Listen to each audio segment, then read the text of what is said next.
మీ మీద జనాలు ఒక 3 కంప్లైంట్స్ చెప్పారు. సమస్యలు ఎదురవుతున్నాయి, కానీ సమస్యలు ఎదురైనప్పుడు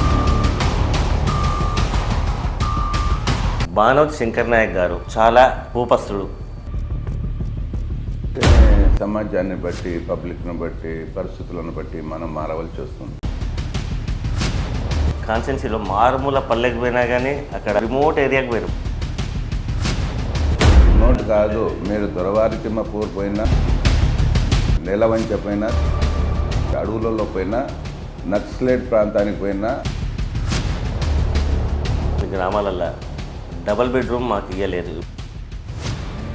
చాలామంది పబ్లిక్ ఏమో మేము ఎక్కడుంటే అక్కడనే ఉండాలి, ఒక ఏరియా నుంచి ఒక ఏరియాకి పోతే ఇబ్బంది అవుతుంది అనేది చాలా ఇదైంది.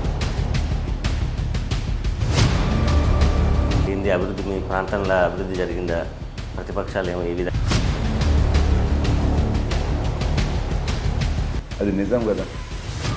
గతంలో మానుకోట ఎట్లా ఉంటే ఇప్పుడు మానుకోట ఎట్లా ఉంది మీకు కనబడుతుంది కదా. మీ కాన్స్టిట్యున్సీలో రోజు ఏదో రకంగా కాంగ్రెస్ బీజేపీ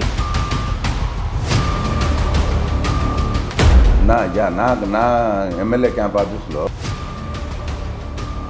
అరే మీకు దమ్ము ధైర్యం ఉంటే మధ్యకాలంలో మీకు వ్యతిరేకంగా కొంతమంది బీఆర్ఎస్ పార్టీ నాయకులే ఒక మీటింగ్ పెట్టి కొంతమంది తెలిసి తెలియక చేస్తారు. సొంత పార్టీలు కావచ్చు, బయట పార్టీలు కావచ్చు. మొన్న మధ్య మీరు స్టేట్మెంట్ కూడా ఇచ్చారు, టికెట్ ఇవ్వకుంటే కేసీఆర్ ఫామ్ హౌస్లో అయినా పనిచేస్తారు. కేసీఆర్ను విమర్శించి బయటికి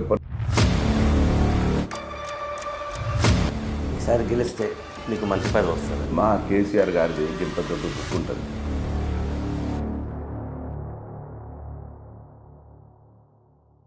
నెక్స్ట్ ఇప్పుడు రాబోయే ఎన్నికల్లో మీరు ఇస్తున్న హామీలు ఏంటి?